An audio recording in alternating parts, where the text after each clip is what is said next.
Bhavnagar parole furlough સ્ક્વોડનો staff પેટ્રોલિંગમાં હતો તે દરમિયાન મળેલી બાતમીના આધારે નારી ગામે રહેતા મહેશભાઈ અશોકભાઈ રાઠોડ અને હાદાનગરમાં રહેતા તોસીફ અનસભાઈ સિદાતને નંબર પ્લેટ વગરની સ્વિફ્ટ કાર સાથે ઝડપી લીધા હતા।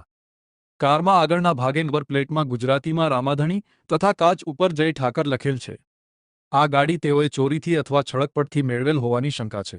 આ કાર લઈને બંને નારી ચોકડીથી ભાવનગર સિટી તરફ આવતા હોય જેને પ્રેસ ક્વાર્ટરના નાકે અટકાવીને કારના આધાર પુરાવા માંગતા જે નહોતા। પૂછપરછ કરતા આ કાર આજથી આશરે 2 મહિના પહેલા તોસીફ અનસભાઈ સિદાત તથા ફેઝલ ઉર્ફે ઘુગો હનીફભાઈ શાહરે બંને સર્વોદય સોસાયટી હાદાનગર ભાવનગરવાળાઓએ હાદાનગર સરકારી સ્કૂલની સામે ગોંદરીવાળા ગ્રાઉન્ડમાંથી ચોરી કરેલ છે અને કાર મહેશભાઈ અશોકભાઈ રાઠોડ રહે સરકારી દવાખાના પાસે નારી ગામવાળાને વહેંચેલ છે।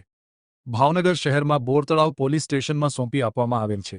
જ્યારે આ મામલામાં હાદાનગર સર્વોદય સોસાયટીમાં રહેતા ફૈઝલ ઉર્ફે ઘુગો હનીફભાઈ શાહને ઝડપી લેવાનો બાકી છે।